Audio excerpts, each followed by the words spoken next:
It's day 2 of our trip with the guys from High Octane Racing, and we're already here at Scuba Circuit nice and early. Now the guys are just changing over the brake fluid in the car, as the car spent 3 weeks in a container out at sea, so there could be a little bit of moisture in there, so they'll be on the safe side. That's going to change it over, get the car ready, have a final check before we hit the track.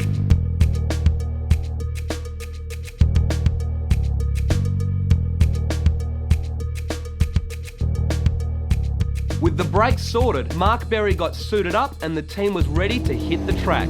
This was Mark's first time on the track and he used it to inspect and test out the course, looking for the right line, setting braking markers and seeing how much grip was available. Being an open practice meant there was plenty of traffic about though.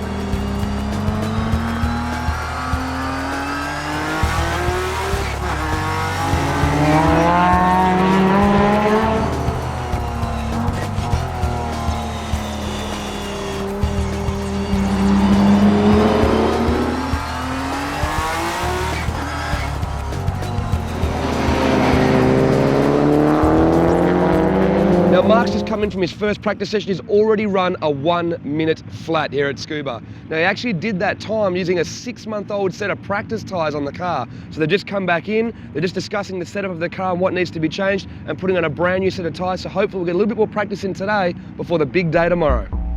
Spirits were high as Mark was already setting blisteringly fast times. The car was given a once-over and new semi-slicks were fitted up. It was then back on track for another session.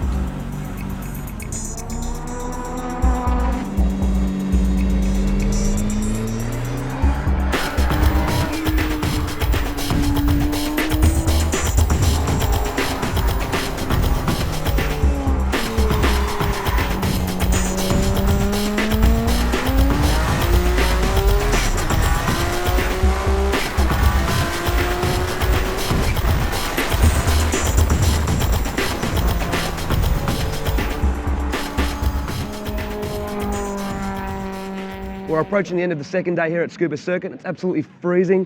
Now Mark had a couple of small problems with the stability of the car on track today. We're already at the 1-minute flat mark. Now they actually thought something with the suspension might be a little bit off, so the guys have given it a wheel alignment. It turns out that when the car was tied down inside the container, it's actually changed the tow settings of the car. They had over 12 mil of tow out on the front, making it quite unstable in the front end. So they've given the car a wheel alignment to tidy that back up and get the car sorted.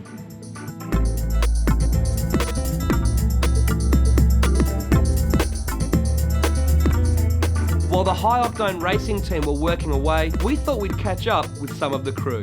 All right, with Ian, mate, it's day 2. We've had our first practice.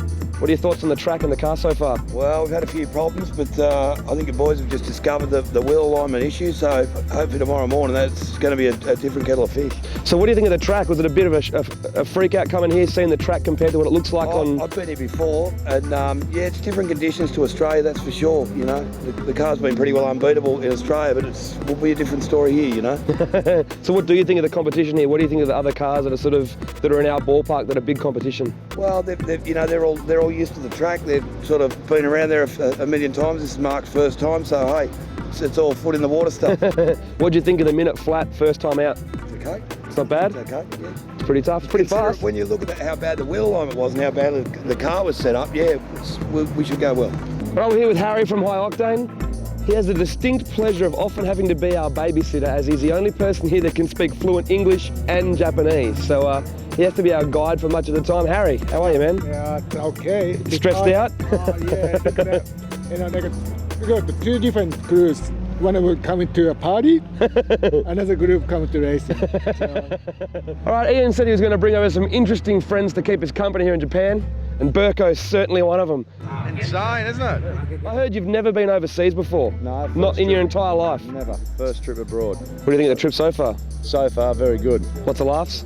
Lots of laughs, lots I've of heard hangovers. Now I'm also noticing you're the only person wearing shorts in all of Japan at the moment. The whole of Japan, yes. I think that's one thing Ian forgot to tell me is how cold it was going to be over here. As the sun set, there were still plenty of cars trying to get in last-minute track time. Back in the pit next to ours, the guys from M-Speed were frantically trying to repair the broken Hollinger gearbox in their R34 GTR. Well, first day at Scuba, not really what I expected. Track actually looks very much a more open, a bit longer track on videos and on the net and so forth. It's actually quite tight.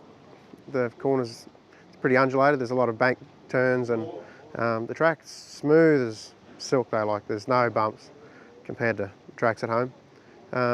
So testing today's hasn't really gone to plan as good as we were hoping. First up was we were chasing grip, trying to find grip because the track temperature's so cold. And then we had a couple of problems with throwing some power steering belts off, which sort of hindered the progress a bit, and the testing time is very limited, so you've got to try and get as many laps in as you can. Well, today we were on a 1 minute flat, which is probably about 3 seconds off where I really wanted to be. But tomorrow we're hoping to get sort of into the 58s. If we can get mid 58, you'll be sort of near the pointy end of the cars that aren't serious. Yeah, no, it's been good. Been good to go away to an event and not have to work on the car myself. It's been quite a bit different.